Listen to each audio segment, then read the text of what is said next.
All right, I'm here with Congressman Raja Krishnamoorthi of Illinois.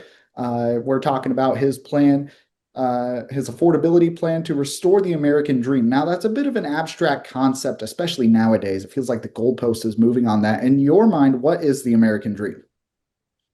I think the American dream has to do with being able to reach certain milestones in your life that to me define what it means to realize your full potential and achieve what I think most middle class people want to achieve. So, for instance, having a good start in life.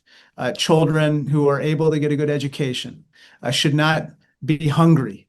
People should be able to access housing and be able to buy their first home at some point. If they want to start a business, they should be put on a level playing field so that they're not locked out of a competition by big corporations or tariffed to death, the way that farmers in Illinois are facing unsparing tariffs in a trade war with other countries. As they get older and have children, being able to afford childcare, being able to educate their kids, and then at some point being able to retire with dignity. I mean, these are some of the, in my opinion, milestones that people think about when they think about the American dream. Of course. And so your affordability plan plans to address this. The first one that caught my eye was free lunch for children. We've seen this enacted in certain states. Minnesota is one that catches my eye. How would this work on a nationwide scale? Well, I think what we see right now is that a lot of children already have access to, free lunch or reduced price lunches. And what we see is unfortunately the growth increasing in the number of children that need to access this lunch. In my opinion, all children should be able to have access to free lunch for two reasons. One, it reduces the stigma associated with accessing this meal. Secondly, it's a nutritious meal that all children are able to access so that they can learn better. We need our children to not be hungry as they are learning. Our children are our future. And if we believe in our future, we should invest in our future. And this is a modest investment to make sure that our children don't go hungry and that our future is brighter. Also included in this plan are reverses to cuts to SNAP benefits and Medicaid that came through the One Big Beautiful Bill Act.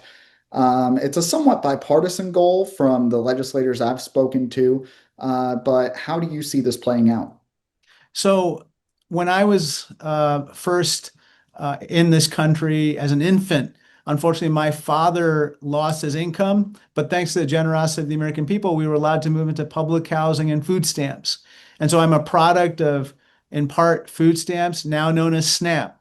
When those SNAP benefits are going to be cut, and recently the Trump administration tried to weaponize SNAP against blue states, for instance, like Illinois, um, that was like a dagger to me because I believe uh, no one should go hungry, and food assistance should never be weaponized for political motives. And yet, that's what we're seeing with regard to SNAP and with regard to health insurance. And I think that what I would like to see happen is that for these particular cuts to be restored, that's why I have the Bringing Back Benefits Act that I've introduced to do that.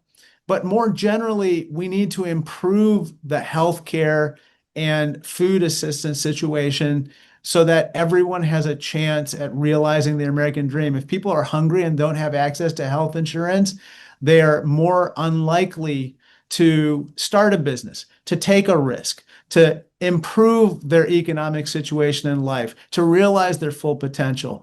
So let's get away from trying to hurt people in terms of their food assistance, the very basic essential needs that they have, and let's get to a better place so that we can realize and be the best version of ourselves as a country.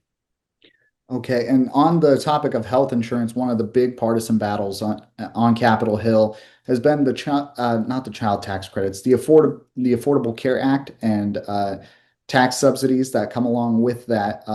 Democrats tried to get that extended as part of the stopgap bill. How how can those be extended even now? Well, right now, apparently Democrats have extracted a promise to vote on an extension of those tax credits for the Affordable Care Act in the Senate.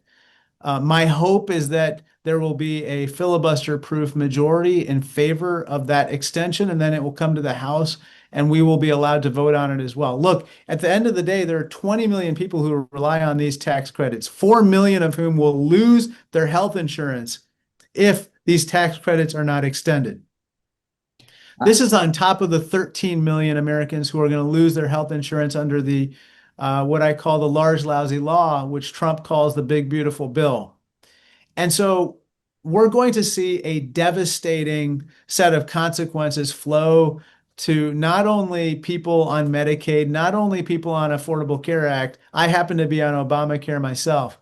We're going to see everybody affected because there are 11 hospitals in Illinois, 9 of which in rural areas, that are going to close because of these changes. Once they close, everybody is hurt. So let's not go down that road. Let's help everybody to keep their health insurance, especially as we go into the holiday season.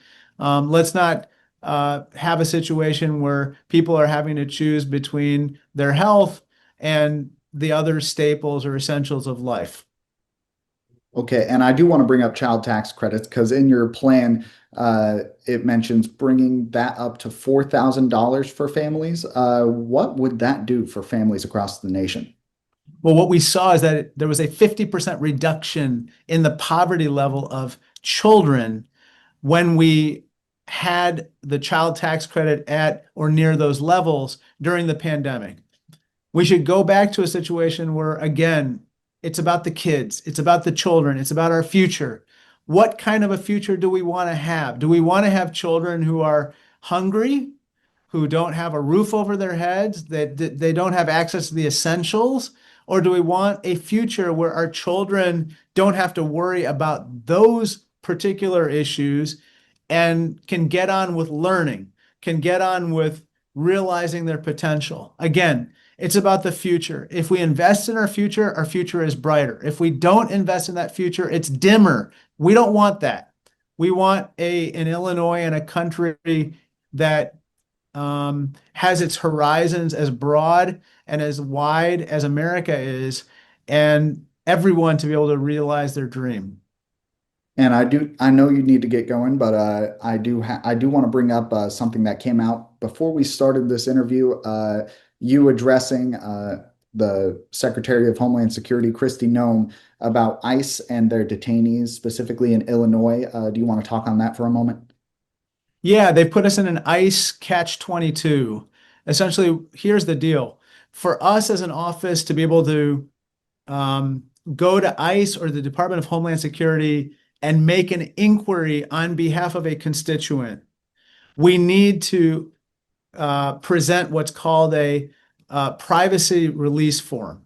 It turns out that numerous citizens and permanent residents have actually been snatched by ICE, and their loved ones have no idea where these people have been taken. They've come to us, and so then we say, okay, well, we go to the families and say, well, present this privacy release form to your loved one, and they can't reach them.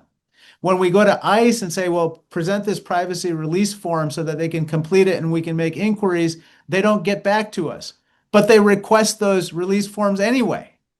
It's a catch-22. You can't require of us to present release forms if you won't get those release forms from the detainees who have expressed every intention to complete them. So that's the horrible situation we're in. It's illegal. I believe it's unconstitutional. It's un-American. Okay, and last question on that front before I let you go here. So where is the middle ground between ICE conducting their operations and the legality of it? ICE can conduct their operations to remove what Donald Trump said, the worst of the worst from our midst. That's not who they're removing. They're taking away oftentimes U.S. citizens, permanent residents, people who have peacefully lived among their neighbors, who contribute to our society. And I can tell you the public doesn't like it. Not only does the public not like it, but it's hurt our economy. because these people don't go to work, they don't shop, they don't participate in the economy. And it's just, tearing families apart.